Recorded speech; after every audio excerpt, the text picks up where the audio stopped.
Dhanush sir ಕೂಡ ready ಇದ್ದಾರೆ. Amigos creation private limited, Devi Sri Prasad, Dhanush, Shivaratri ದಿನ ಶಿವನ ಒಂದು ಇದು ಚೇರ್ ಮಾತ್ರ ನೋಡೋಣ ನೀವು, ಗ್ರೀನ್ ಕಲರ್ ಆಗಾಯ್ತು, ಅವ್ರ ಡ್ರೆಸ್ ಮಾತ್ರ ಹೈಲೈಟ್ ಆಗಿದೆ ಗ್ರೀನ್ ಆಗಿ. ಒಂದು ಆಪೋಸಿಟ್ ಆಗಿ ಸಡನ್ ಆಗಿ ಮಾಡ್ತಾರೆ.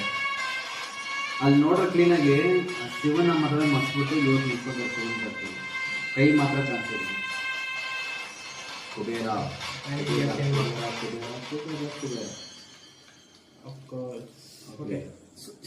ಓಕೆ ಚೆನ್ನಾಗಿತ್ತು. ಮತ್ತೆ ಒಂದು ರಿಕ್ವೆಸ್ಟ್ ಏನಂದ್ರೆ, ಇದು ಒಂದು ಫಸ್ಟ್ ಲುಕ್ ನೋಡಿದ್ಮೇಲೆ ಕ್ಯಾಪ್ಟನ್ ಮಿಲ್ಲರ್ ತರ ಬರಬಾರ್ದು. ಒಂದು ಕರುನಾಡ ಚಕ್ರವರ್ತಿ ಮತ್ತೆ ತಮಿಳು ಒಂದು ಒಳ್ಳೆ ಆಕ್ಟ್ರು ಎಲ್ಲ ಇದು ಮಾಡಿದ್ದಾರೆ, ಎಲ್ಲ ಆಲ್ಮೋಸ್ಟ್ ಚೆನ್ನಾಗಿತ್ತು.